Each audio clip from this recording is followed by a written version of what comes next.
When the world outside sinks to minus 20 degrees Celsius, every breath turns to frost, and the land sleeps under 3 feet of snow. Most farmers retreat indoors, but in the heart of Amish country, women rise before dawn. Wrapped in layers, lantern in hand, they step into the frozen dark to keep life breathing inside their barns. No heaters, no machines, only faith, endurance, and the warmth of devotion. This isn't just survival. It's a quiet ritual of courage and care that never stops. Preparing for winter before the first snow ever touches the ground. The preparation for winter has already begun. In Amish communities, survival is never left to chance. Months before the bitter winds arrive, women move through their farms with quiet determination, stacking hay, sealing barns, and planning for the long, frozen months ahead. Each task is measured. Every detail matters, because one small mistake in autumn can mean life or death in January. Hay becomes their first line of defense. A single dairy cow can eat nearly 40 pounds a day, so women calculate carefully, multiplying feed needs for every cow, horse, and goat on the farm. For one winter, that means gathering and storing 4 to 6 tons of hay, but numbers alone aren't enough.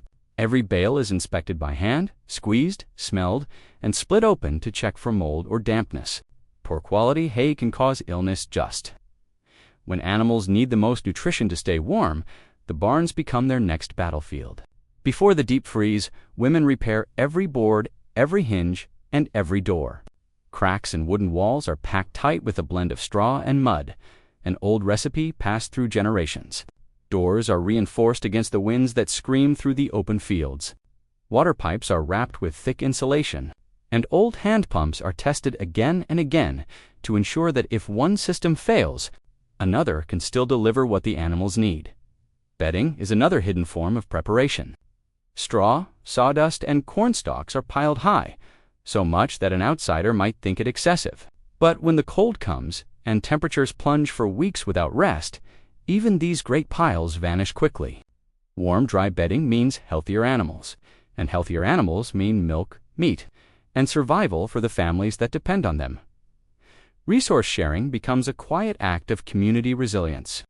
When one family has extra hay, another might have surplus grain. Trades happen not through money, but through trust, one neighbor helping another to balance what each household needs. This cooperation keeps the entire settlement stable through the worst months of the year. As the last leaves fall, the farms transform. Barn doors are sealed tight. Feed storage rooms are lined and raised from the ground to keep out moisture, and tools are checked for the last time. By late November, every corner of the barn tells a story of preparation, a sign that someone cared enough to plan ahead. When the first storm finally arrives, Amish women step outside, not with fear, but with readiness. Their work months earlier determines whether the animals will simply endure the cold or live through it in strength. In this world, survival is not luck. It's the reward of patience, foresight, and unwavering devotion. Their planning decides whether life survives the storm.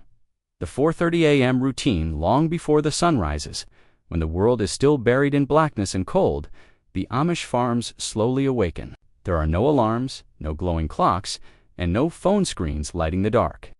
The women rise by instinct, an internal rhythm built through years of routine and quiet discipline. It's 4:30 a.m., and outside, the air burns against their faces like needles of ice. The temperature reads minus 20 degrees Celsius, but there's no time to think about the cold. The animals are waiting. In kitchens dimly lit by kerosene lanterns, a soft orange glow flickers across wooden walls. Layers of clothing are pulled on thick wool stockings, heavy dresses, aprons, shawls, scarves wrapped tight around faces, and worn leather boots that crunch through the frost. The lantern, small but steady, becomes their only companion in the darkness. It's the light that leads them through snowdrifts toward the barns, where silence meets the soft breath of sleeping animals. As the barn doors creak open, warm air rushes out, carrying the scent of hay and livestock. Inside, the lantern's glow reflects off clouds of breath rising from cows and horses resting together for warmth. There's no chatter, no wasted movement, only purpose. Each woman knows her role by heart, and every motion counts. The first step is always the same, checking every animal one by one. For signs of distress or frostbite comes silently, showing itself as pale patches on ears, tails, and hooves. The women's hands, though rough and cracked from years of cold work, move gently, rubbing, inspecting, whispering soft words to calm their animals. They can tell an animal's comfort not by tools or thermometers, but by instinct, by how closely the cows huddle together, by how quickly their breath turns to ice in the air, by the sound of their movement in the dark. Then comes the battle with frozen water troughs. Overnight, the ice can grow 2 inches thick, sealing away the animal's most essential need. The women take metal rods, hammers, or even the heels of their boots to crack open the surface. The sharp sound of breaking ice echoes through the still air, followed by the rhythmic scraping as they clear it out. Water must flow freely or the animals will stop drinking, and that can mean disaster within days. Next, they spread fresh hay and bedding, shaking out the bales and checking feed levels before dawn. The animals shift and stir, recognizing their caretaker's presence. There's a soft comfort in the familiar rhythm, the rustling of straw, the heavy breathing of cows, the quiet murmur of women talking to their horses as if they were family. By the time the first hint of light appears on the horizon, 2 hours of labor have already passed. Outside, the snow still falls silently. Inside, life continues, warm and alive because of their effort. Before most people wake up, the narrator says softly, Amish women have already done the work that keeps a farm alive. The water battle as dawn slowly breaks. The cold tightens its grip. The air outside hovers near -20°C, and everything that holds a drop of moisture turns solid within hours. Water, the simplest need of life, becomes the hardest thing to keep. Every 2 to 3 hours, the troughs outside freeze into solid blocks of ice, sealing away what the animals need most. And so begins what the Amish women quietly call the water battle. Armed with metal rods, axes, and hammers, they step into the biting wind. Their boots crunch over the frost-hardened ground as they make their way from one trough to another. Each strike echoes in the still morning, sharp, rhythmic, determined. Shards of ice fly as they break through layers several inches thick. Beneath that frozen shell, a small pocket of life-giving water waits, and for these women, finding it is worth every cut and bruise. Each cow needs 30 to 40 gallons of water every single day. Without it, digestion slows, milk production stops, and illness sets in within hours. The Amish understand this in their bones, not as data, but as truth passed down through generations. So they carry bucket after bucket of warm water from the farmhouse, steam rising from the surface as it meets the frozen air. Every step is heavy, every breath visible, but the rhythm never breaks. Inside the barns, clever Amish ingenuity takes over. Some families use small wood-fired heaters beneath metal tanks to keep the water just above freezing. Others bury their troughs underground, where the earth's natural warmth shields them from the worst of the cold. And in the simplest yet most remarkable method of all, animals are placed close together so that their own body heat helps prevent freezing, nature and faith working hand in hand. But even with these tricks, the fight never truly ends. Their hands crack, their skin bleeds, and yet they return again and again. There are no complaints, no shortcuts, only the quiet knowledge that every bucket of water carried means another life saved by midday. The barns are alive with the soft sounds of animals drinking, the hiss of melting ice, and the faint murmur of women whispering prayers of gratitude. For the Amish, water is more than survival. It is devotion in motion, repeated countless times through every bitter winter day. Feeding for survival when the cold deepens and the land turns white. Feeding becomes an act of survival, not just for the animals, but for the families who depend on them. Every bale, every scoop, every grain is measured with care and intent.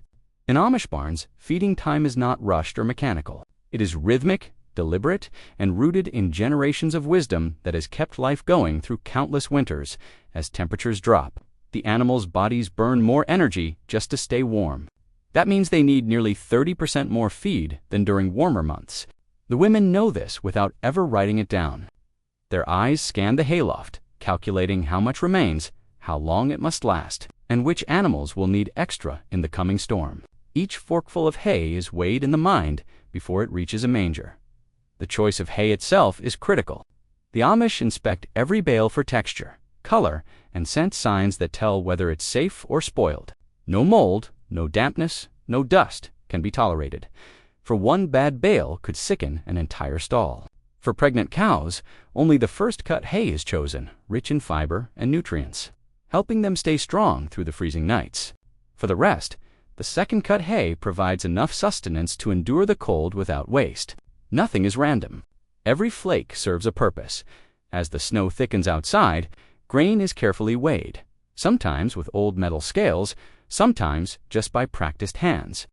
The Amish know the weight of a scoop not by numbers, but by feel. It's here that the emotion runs deepest.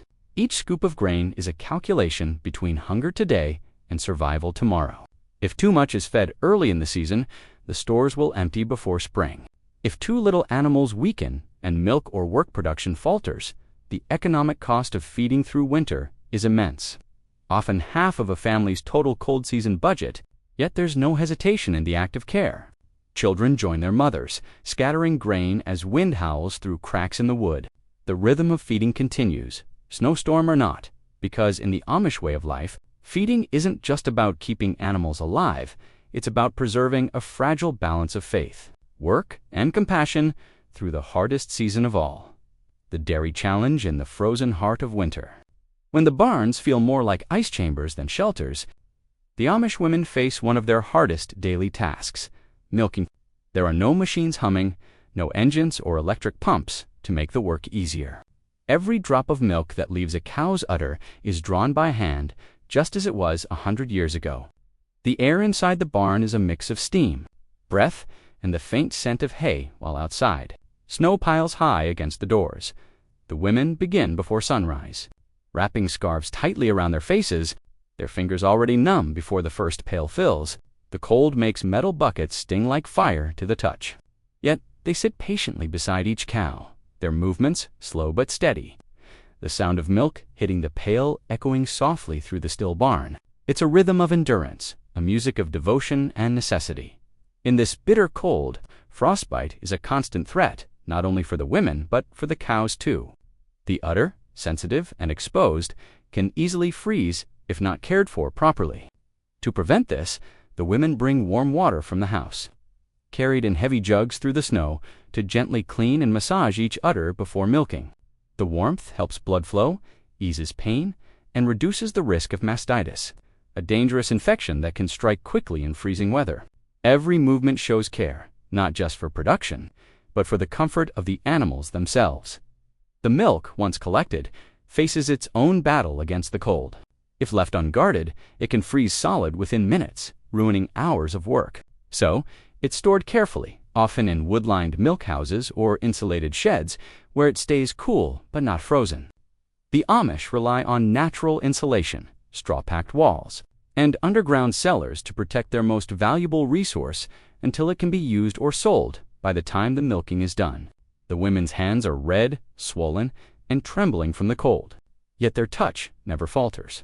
The bond between them and their cows is not just practical, it's deeply human.